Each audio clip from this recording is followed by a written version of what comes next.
Kita beranjak ke beberapa puluh tahun lalu ketika Sita ibuku masih remaja. Remaja yang baru putus sekolah dan ditawari sebuah pekerjaan di villa orang-orang kaya di balik gunung. Sekitar jam 4 pagi, Sita sudah mengayuh sepedanya agar sampai tepat waktu di villa itu. Jam 6 pagi, nyonya-nyonya itu akan berkumpul dan mengadakan perjamuan sarapan. Menurut buku-buku yang dibaca Sita, biasanya perjamuan itu dilakukan pada saat makan malam. Tapi nyonya-nyonya ini sering sekali mengadakan perjamuan pada saat sarapan. Dan hari ini adalah hari yang sangat besar, karena banyak nyonya-nyonya itu akan berkumpul dari berbagai penjuru daerah. Makanya masih subuh begini, Sita sudah mengayuh sepedanya menuju rumah itu. Ibu sempat heran, Sita kenapa berangkat pagi sekali? Ini baru jam 4 subuh, kata ibunya. Ya bu, hari ini akan ada perjamuan khusus dan Sita harus menyiapkan banyak bunga untuk menghias ruangan dan meja makan, juga menyiapkan bunga-bunga untuk dijadikan minuman oleh koki dapur. Tugas Sita sebagai pengantar bunga tidak boleh mengecewakan kan bu, karena mereka membayar Sita dengan harga yang lumayan. Iya, ibu percaya Sita akan menjadi gadis pengantar bunga yang terbaik yang dimiliki oleh para wanita kaya itu.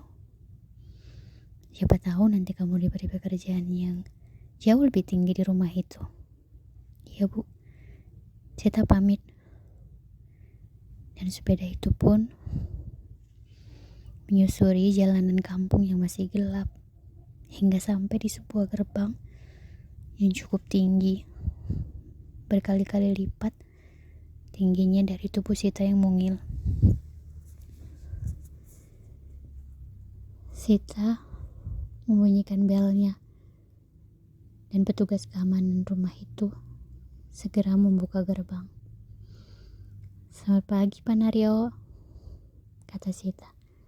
Pagi Mbak Sita. Mbak sudah ditunggu oleh Pak Tio dan Bu Tio di kebun.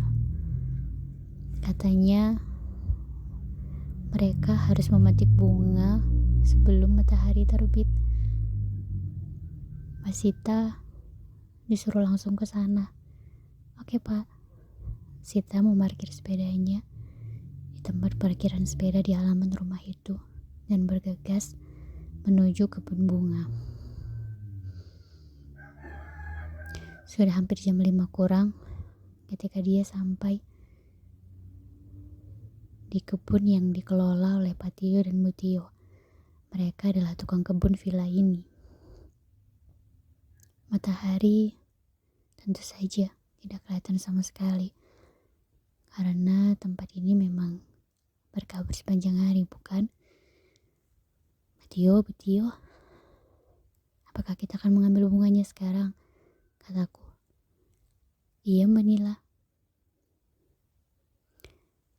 Iya Sita, kita akan segera mengambil bunga-bunga itu. Untung penerangan di sekitar bunga-bunga itu cukup terang, jadi kami tidak perlu matahari untuk mengambilnya. Kamu punya daftarnya kan, bunga-bunga yang harus kita ambil hari ini? Tanya Bu Tio. Iya, Sita punya. Sita mengambil kertas dari dalam sakunya dan mengeluarkan daftar-daftar bunga yang harus mereka ambil hari ini. Dan ada jenis bunga yang harus diambil hari ini untuk dibikin minuman juga, kataku, menunjuk bunga di baris bawah. Oh iya, ada melati, mawar, dan satu lagi apa ini ya? Tidak terbaca. Coba aku baca. Tulisan koki dapur memang cukup jelek, kataku tertawa. Patio dan Betio ikut tertawa bersamaku. Oh, sepertinya ini jeruk kering. Ada jeruk khusus yang kemarin diberikan di Stoples oleh Nyonya Lan. Aku menyimpannya di dapur. Nanti bisa pakai minuman itu. Nanti bisa pakai jeruk itu. Oke, ayo kita segera bekerja, kataku. Dan kami dengan cekatan mengumpulkan bunga-bunga yang ditulis di kertas itu. Tak ada satupun jenis bunga yang boleh terlewatkan. Akhirnya, 5:30 pagi, kami sudah mengumpulkan jenis-jenis bunga yang harus dirangkai sedemikian rupa sehingga menjadi bunga-bunga cantik. Bu Tio membantuku merangkai bunga itu dengan cepat. Aku membantunya menata bunga-bunga di sekitar ruangan. Aku sudah cukup hafal selera nyonya-nyonya rumah ini. Jadi aku bisa menatanya dengan baik dan aku yakin aku tidak akan gagal. Mereka selalu memuji caraku mendesain ruangan dengan bunga-bunga itu. Jam 6 pagi,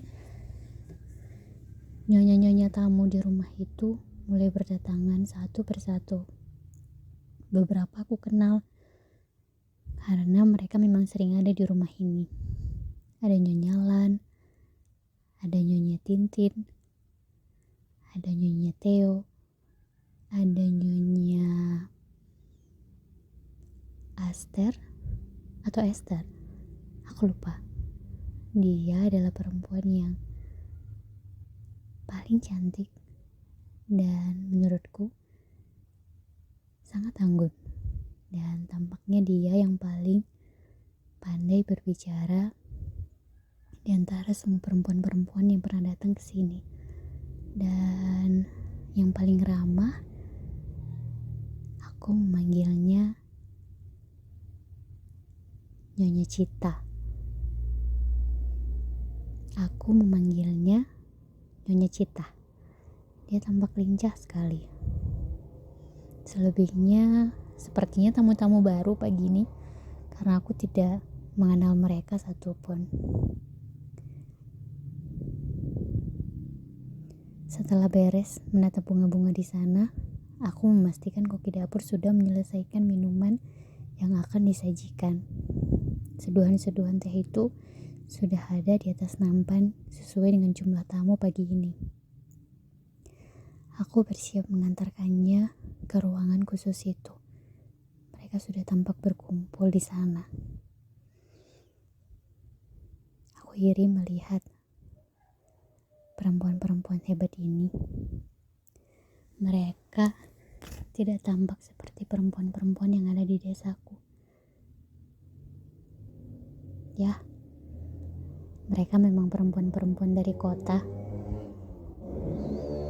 Sita, bawa sini minumannya, kata Nyonya Asuka. Dia adalah salah satu perempuan yang suka memerintah. Katakan dengan hati-hati ya, kata Nyonya Aster atau Esther. Aku selalu salah menyebut namanya. Aku sedikit grogi karena hari ini banyak sekali tamu yang tidak kukenal. Aku meletakkan minuman satu persatu di meja mereka dan kemudian pamit dengan tersenyum.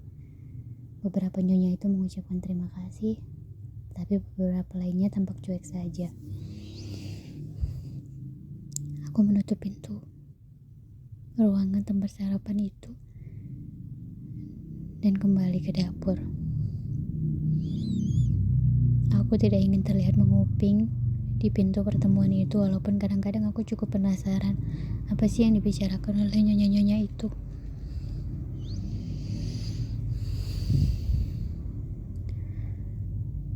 Kata pegawai dapur,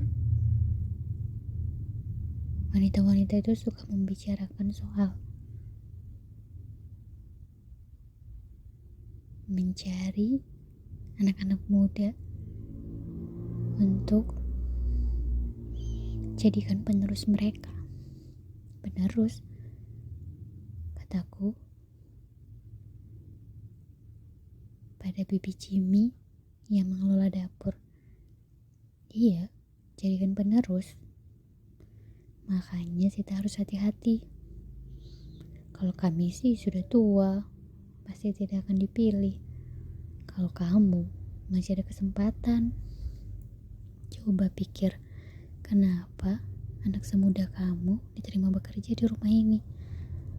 Dan kami bukannya iri, tapi tampaknya tugasmu cukup penting untuk mengantarkan minuman ke mereka. Aku baru sadar, iya, apakah tugas itu penting?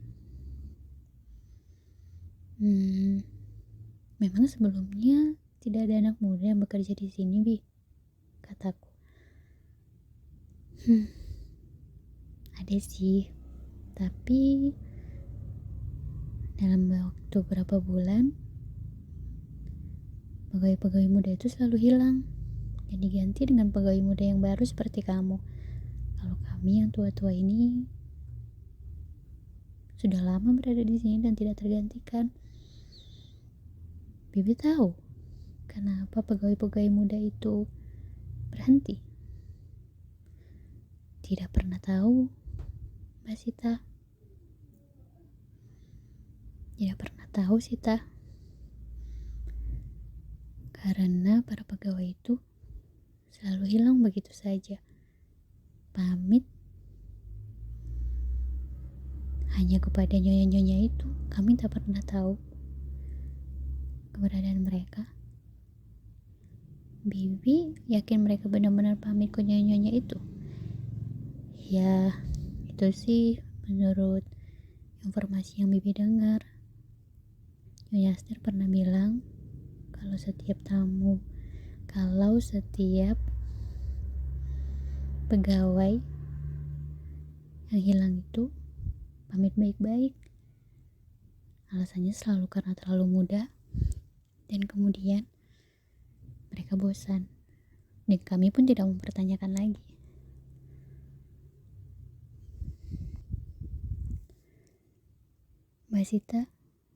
Mbak Sita dipanggil sama Ibu Aster untuk masuk ke ruang pertemuan. Kata salah satu pegawai di rumah itu menggantikan percakapanku dengan Bu Jimmy. Saya, kataku. Iya, Mbak Sita dipanggil. Ayo saya antar, katanya harus segera. Kalau nggak nanti saya yang dimarahin, kata pegawai itu. Bu Jimmy melirikku.